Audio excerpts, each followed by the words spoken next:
और महान ग्रंथ महाभारत की रचना की, समस्त पुराणों की रचना की, जिनके नाम पर प्रवचन करने वाले जितने भी प्रवक्ता हैं, जिस पीठ पर बैठकर संदेश देते हैं, उसे व्यास पीठ के नाम से जाना जाता है। इसलिए कहा जाता है व्यासोच्छिष्टम जगत सर्वम। अनेक अनेक ग्रंथों में जो भी कुछ है वो व्यास ऋषि का ही झूठा, मतलब उन्हीं से लेकर के लोगों ने अनेक ग्रंथों की रचना की। उन्हीं के नाम पर कहा जाता है व्यासपीठ। उन्हीं के नाम पर कहा जाता है कोई भी गुरु जब किसी गद्दी पर बैठकर संदेश देता है तो समझ लीजिए व्यास रूप है, इसलिए व्यासपीठ का पूजन किया जाता है। समझिए कि सभी देवी देवताओं ने जिस समय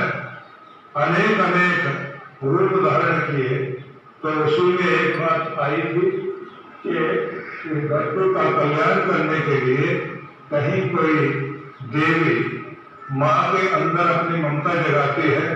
पिता के अंदर देवता अपनी शक्ति जगाते हैं, लेकिन एक शक्ति माता पिता और समस्त रिश्तों से ऊपर है, वह है गुरु शक्ति। कौन से देवता, मतलब वहां पार्वती माता या शिव भगवान, लक्ष्मी माता या नारायण भगवान, सरस्वती या ब्रह्मा जी, कौन प्रकट हो? जो धरती पर सबसे बड़ा रिश्ता है वो गुरु का रिश्ता है। गुरु के अंदर कौन से देवी देवता अपनी शक्ति को प्रकट करें और कौन गुरु के रूप में इस धरती पर अवतार ले, तब माना गया कि सभी तीनों देवियां,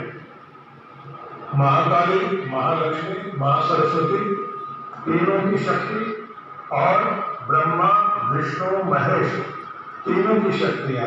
एक जगह केंद्रित होनी चाहिए और वह रूप है गुरुदेव का रूप। क्योंकि गुरुदेव के रूप में जब ब्रह्मा विष्णु महेश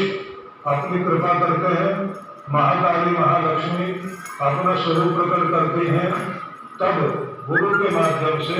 सभी जितने भी भक्त हैं, श्रद्धालु जो भी गुरु से जुड़े हुए हैं, उन सब पर कृपा सभी कोई देवताओं की हो जाती है। इसलिए एक दिन निश्चित किया गया, वह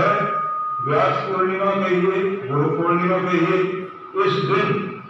पूर्ण रूप से गुरु के हाथ में शक्ति मानी जाती है और हर महीने की पूर्णिमा में ये सभी देवताओं की शक्तियां गुरु के माध्यम से शिष्यों को प्राप्त होती हैं, जिससे उनके भाग्य में अनुकूलता आती है। इसलिए हर दिन जो गुरु का पूजन करने वाला है, ध्यान करने वाला व्यक्ति है, उस पर अनेक अनेक आशीर्वाद सभी देवी देवताओं के, सिद्धों के, पितरों के इस प्रकार से प्रकट होते हैं कि कोई व्यक्ति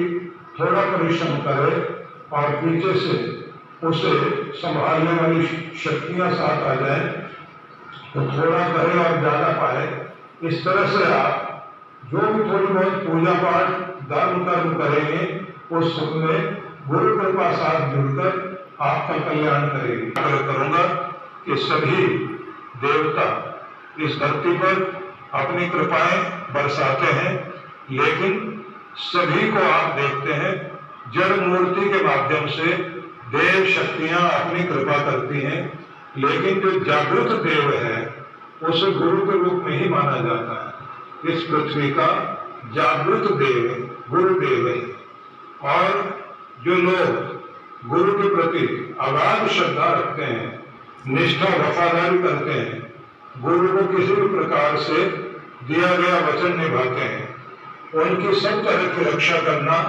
भगवान का कार्य है। उनके संकटों का हरण करने के लिए भी भगवान समक्ष रहते हैं। गुरु कृपा जो साथ रहती है तो एक रक्षा कवच आपके साथ रहता है, जो आपको अनेक अनेक तरह की विघ्न बाधाओं में बचाकर रखता है, अनेक अनेक रोगों में आपको सुरक्षित करता है, अनेक तरह के अभाव के बीच में आपके जीवन में चीजें छूट चलती रहती है। इस प्रकार से जब जब भी आपको कोई भी किसी भी प्रकार का दबाव आए, या कोई अभाव आए, अन्याय हो, आपके साथ में कोई अज्ञानता की बात आए, आपके जीवन में अकर्मण्यता की बात आए, निराशा की स्थिति आए, सब स्थितियों में आप पर कृपा होती है जब गुरु की कृपा आपके साथ काम करती है। इसलिए सभी को कहूंगा, इन दिनों बैठकर गुरु मंत्र का जाप कीजिए, श्रद्धा पूर्वक आप सभी गुरु पूजन करिए। जितना जितना आप पूजन करेंगे, सामने जो स्वरूप गुरु का दिखाई देता है वही रूप गुरु का नहीं है, उसी के साथ में सभी देवी देवताओं की शक्तियां, पूर्ववर्ती गुरुओं की शक्तियां, सिद्धों की शक्तियां